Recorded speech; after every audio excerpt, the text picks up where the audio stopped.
aí, fala meu irmãozinho, minha irmãzinha, tranquilão, na paz, amém. Mais um vídeo aqui no nosso canal, canal Ser Católico. Convido você já desde o início a se inscrever no canal, curtir, deixar seu like, deixar seu comentário. Hoje vamos pegar mais um assunto polêmico, que é o tal texto base da campanha da Fraternidade 2021, que muitos católicos conservadores, seja lá o que for, já estão chamando de campanha da fraternidade LGBTQ+, não sei o que. Como se fosse uma campanha levantando bandeira para a questão LGBT e afins. Na verdade, este texto base, essa campanha da fraternidade 2021, a campanha ecumênica, ela aborda várias questões realmente. Tem essa questão da homofobia, do racismo, do feminicídio, questão climática. São tudo questões que realmente deixam os conservadores chacoalhados, até porque alguns desses assuntos incomodam bastante o governo atual. Pessoas no governo atual, na presidência atual, chegam a afirmar que não existe racismo. Para mim, no Brasil não existe racismo. Isso é uma coisa que querem importar aqui no Brasil, isso não existe aqui. Que é a questão da destruição da natureza é exagero, vem com teoria de conspiração e tudo mais, enfim, é uma polêmica, principalmente, principalmente na ala conservadorista da Igreja Católica. Então eu vou fazer uma análise breve, né, porque eu fiz questão de comprar o e-book do texto base da campanha da Fraternidade 2021, e nesse início de vídeo eu já quero deixar claro para vocês uma coisa, que o objetivo da campanha da fraternidade não é substituir nem anular nenhuma prática da quaresma, ok? As práticas da quaresma continuam a mesma coisa, é jejum, abstinência, penitência, é atos de piedade. A campanha da fraternidade, ela vem como uma proposta, não é nenhuma lei da igreja, ninguém é obrigado. Ela vem com uma proposta de uma prática a mais, que é a questão mais ligada às questões sociais, justiça, injustiça, né? Parece conversa de esquerdista, mas é bíblico isso também. Claro que não deve ser conduzido por ideologias, né? Mas é um fundamento bíblico. Lá em Isaías, quando fala da questão do jejum, Deus é muito claro com Isaías, que o que ele mais quer do povo dele não é uma questão de jejum em relação ao alimento, não é uma questão de rasgar as vestes, né, que era um costume da época, você em sinal de revolta, você rasgava as vestes. Deus quer que rasgue os corações. E ele fala assim, não adianta você fazer jejum de comida e bebida, se você vê um necessitado, você não ajuda, se você vê injustiças acontecendo e você não denuncia, opressões acontecendo, né, tiranias acontecendo, isso é a linguagem bíblica, viu? Que eu estou usando aqui. Não tenho culpa se a esquerda tomou posse e transformou ideologia, mas é uma linguagem bíblica. Então, a questão do jejum ela tem que ter uma questão prática também. Tem gente que pensa que basta você não comer carne na sexta-feira santa, você está, nossa, já está no céu. Não, tem várias questões, principalmente práticas mesmo, né, de amor ao próximo e de preocupação com quem está sendo injustiçado, massacrado. Começando também, claro, pelos próprios cristãos, que são perseguidos mundialmente. Talvez sejam as pessoas que mais sofram perseguições no mundo, sejam os cristãos atualmente. Mas há outras pessoas que também passam por isso.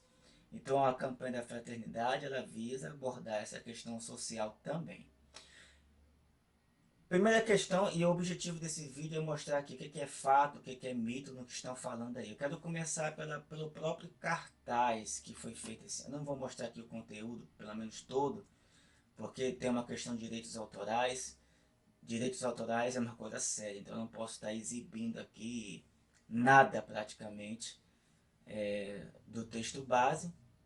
Mas se você quiser baixar no e-book para estudar, para ter um argumento diretamente da fonte, é uns R$ 15 para você baixar e você tem ali o texto base. Ali eu baixei na internet, obviamente. Eu ia dizer o site que é o Google Play, né?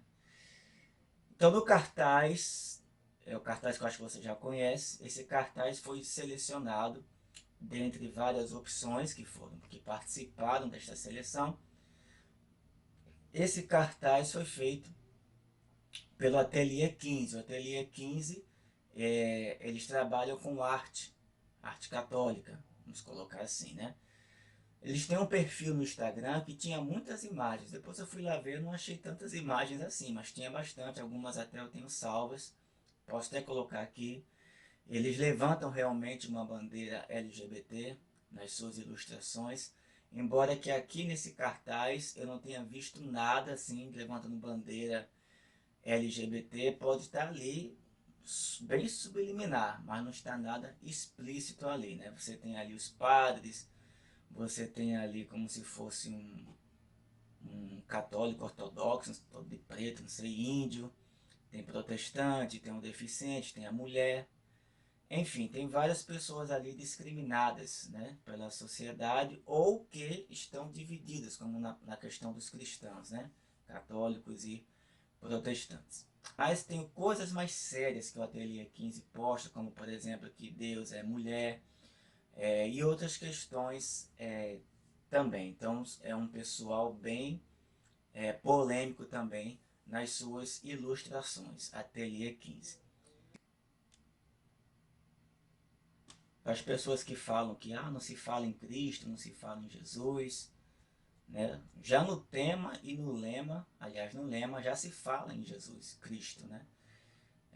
Fraternidade e diálogo, compromisso de amor. Esse é o tema. O lema é: Cristo é a nossa paz, do que era dividido, fez uma unidade. Isso aqui está dizendo também assim: a fé nos lembra de que Cristo é nossa paz e nos anima a prosseguir pelo caminho da unidade na diversidade.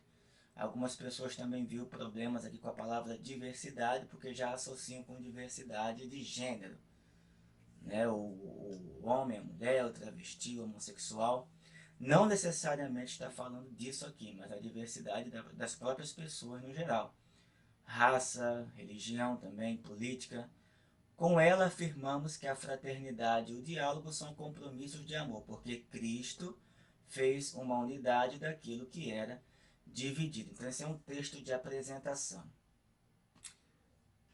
Um texto de preparação, na verdade, já está falando aí bastante em Cristo. Vamos passar aqui para frente.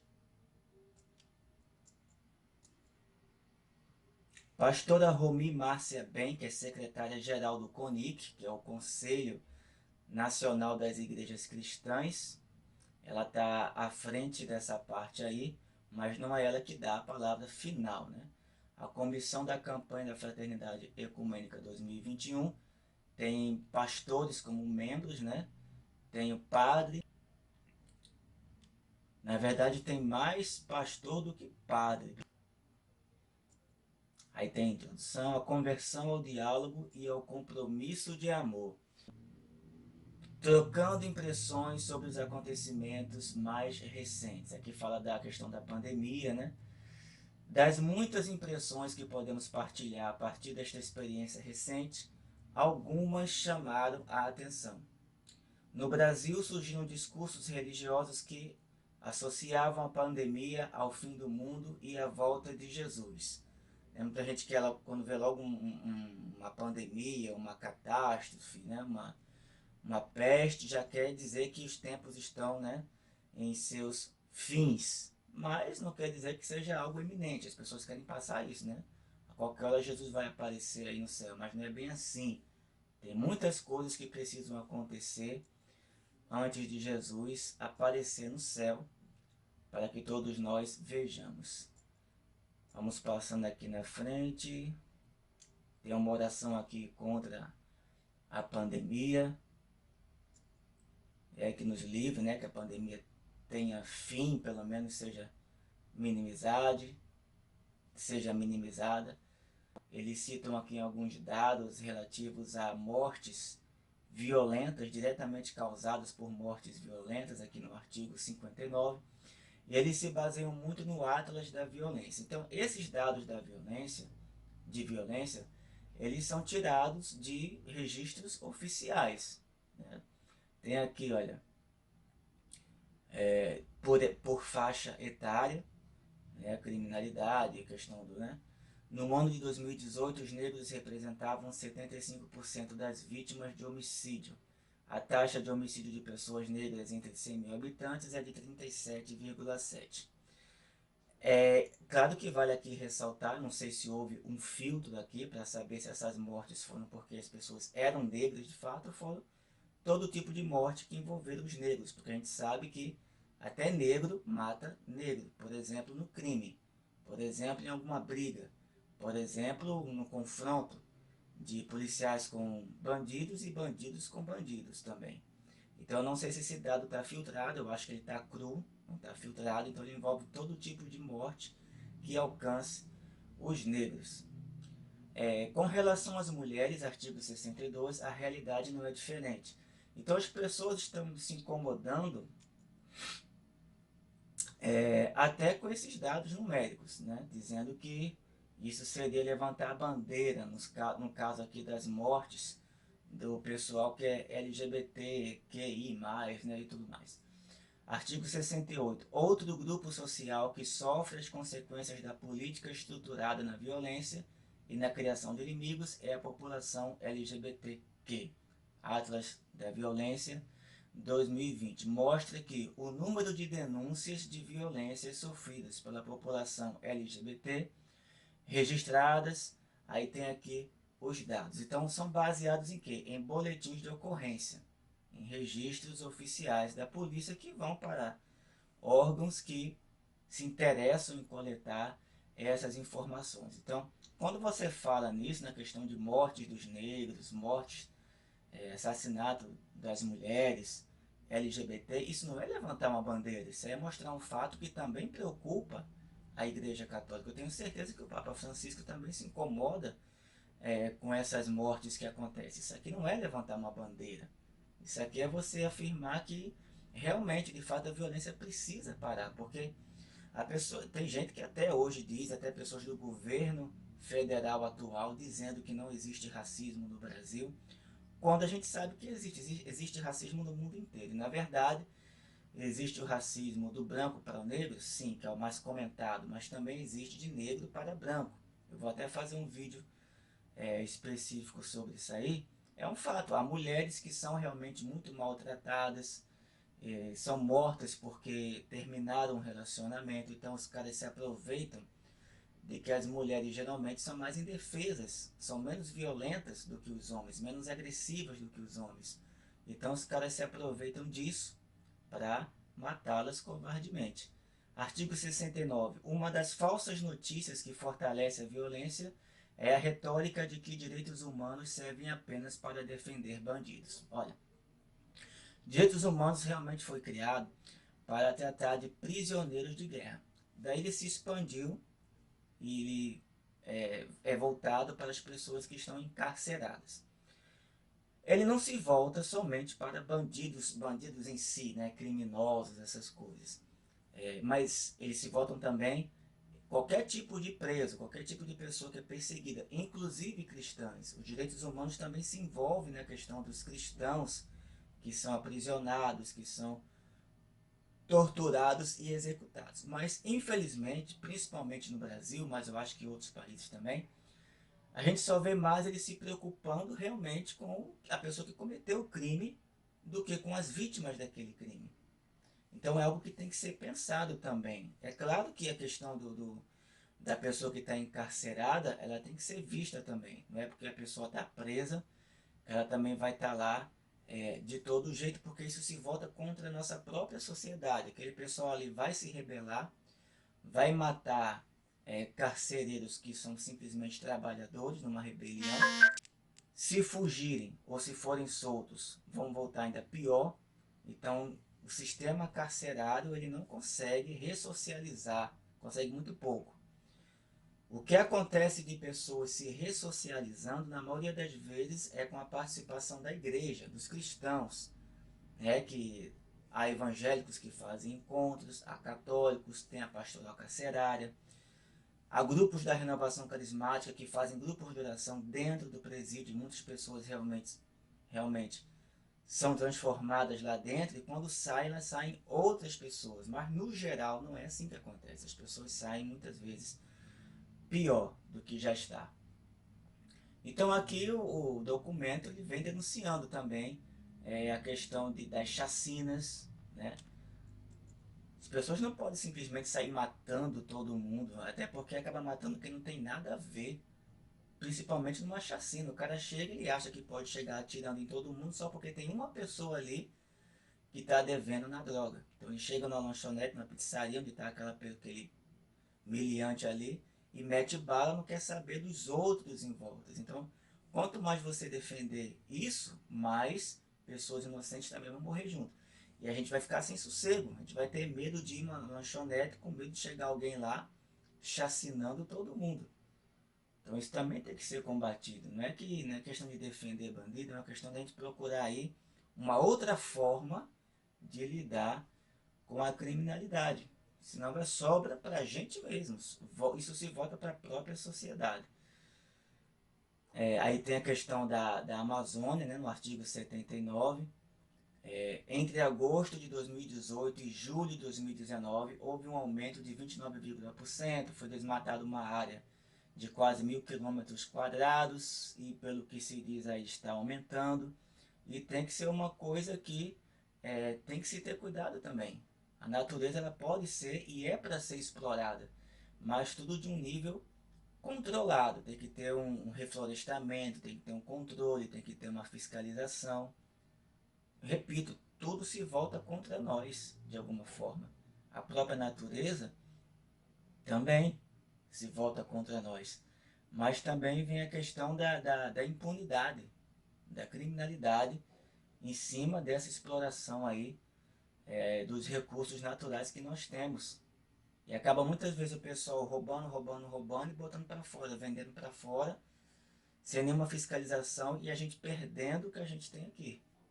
O pessoal vem aqui, rouba, vende, ou pelo menos a melhor parte vende, exporta, né, de forma irregular, e a gente que fica no prejuízo. Racismo e violência religiosa é uma questão importante também, que está aqui sendo abordadas, né? Os choques entre comunidades. A gente sabe que a questão da xenofobia, que fala aqui também no artigo 85, ela existe. Ela existe, é claro que existe. Claro que tem as pessoas que exageram nessa militância, exageram, né? Tudo é xenofobia, não se pode nem mais brincar. Mas existe a xenofobia real, existe a homofobia real, existe o feminicídio, o machismo. Tudo isso existe de forma real. E existe também os exageros. A gente está ficando numa sociedade, né, que você não pode falar praticamente nada, porque você não pode nem dizer que um negro... você não pode nem falar mal de um negro, porque já vão achar que você está falando mal porque ele é negro. Você não pode falar mal de um gay porque... você está falando mal porque você é homofóbico. Como se todo gay prestasse. Gay, negro,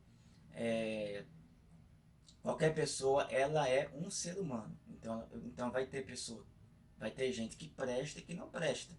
Independente da sua raça, da sua orientação sexual, vai ter gente que presta e gente que não presta. Então é necessário combater a xenofobia? Sim.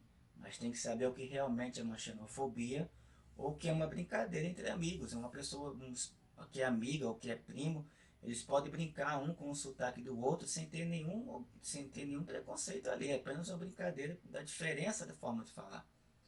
Mas já há pessoas que detestam o outro. Aí é diferente, é uma xenofobia de fato, né? Detesta o nordestino, o outro de volta vai detestar quem é do sul, a forma que fala, a forma que vive, e assim a gente fica nesse ciclo. Mesma coisa são os negros, tem negros que são boas pessoas, tem negro que não vale nada, igual o branco, tem branco que é boa gente, tem branco que não vale nada. Mas a gente está num nível de sociedade que você não pode falar nada, porque se você falar de um negro é porque você é racista. Não. Se você estiver brigando com um negro numa rua, assim, brigando com uma pessoa negra, já vão achar que você está brigando por questões de racismo, não quer saber o motivo. A polícia, geralmente, ela vai investigar, né? Ela não vai cair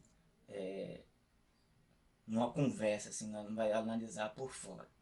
Então eu creio que tem muito mais coisa aqui, né? Eu creio que deu para pegar as partes mais polêmicas deste texto base. Tem coisas que realmente vale a pena, tem coisas que não pode ser feita por ideologia, não pode ser feita por militância. O Papa Francisco já disse, e outros papas também, que o cristão ele não segue ideologia. Então há valores aqui que realmente devem ser, há questões aqui que devem ser denunciadas, há valores que têm que ser abraçados, só que tem que tirar essa questão da ideologia.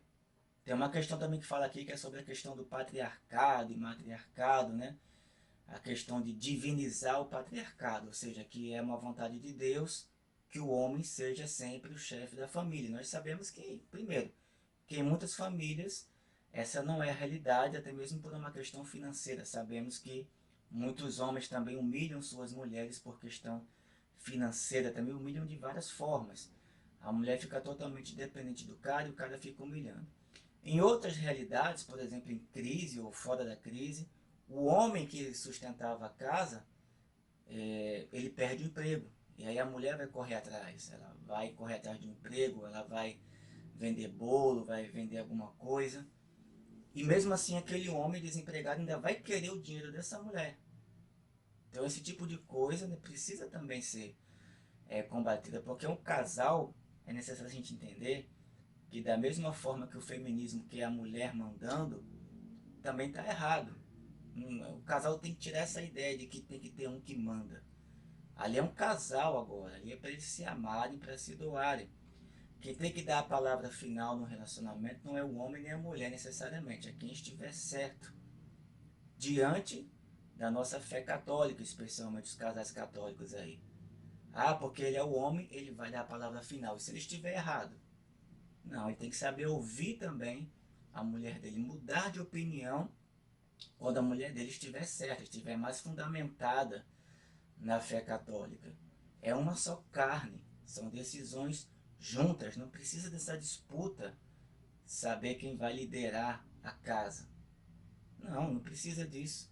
Ou a mulher tem que acatar tudo que o homem decidiu, ele pode estar quadraticamente errado. E a mulher pode estar naquele momento de sabedoria da graça de Deus. Então essa questão também é importante. Claro que usam aqui uma linguagem bem esquerdista, não que patriarcado e matriarcado seja uma linguagem originalmente esquerdista, mas o esquerdismo, o feminismo tomou essas palavras num sentido bem pejorativo, né? E bem ideológico. Mas claro que o matriarcado existiu, nós temos as matriarcas na Bíblia e os patriarcas na Bíblia, né? São aqueles pais e mães na fé. Bom, acho que dá para encerrar por aqui, porque o conteúdo realmente é grande. Se você quiser saber mais, você baixe, você leia, e não fique pensando só pela cabeça dos outros, nem fazendo campanha aí para não darem dinheiro para a CNBB, porque ó, o dinheiro vai para objetivos LGBTs. A gente tem que estar antenado, e claro que qualquer desvio está aí para ser analisado e denunciado. Agora também não com aquele entusiasmo de já vem querendo detonar. Tem pessoas que já vêm querendo detonar, não vai ler com calma, não vai ler com paciência. Então você tem que saber discernir o que realmente é fato e o que não é. Então eu termino o vídeo de hoje aqui, o vídeo especial sobre o texto base Campanha da Fraternidade 2021, fatos e mitos, raciocinando com a própria mente. Então, divulga esse vídeo, compartilha, se inscreve no canal, deixa seu like, comenta, bota esse vídeo para frente. E quanto mais você interagir com esse vídeo, mais você vai ajudar aí o canal Ser Católico. E o YouTube vai mais ainda comunicar você de novos vídeos. Obrigado e até o próximo vídeo, se Deus quiser.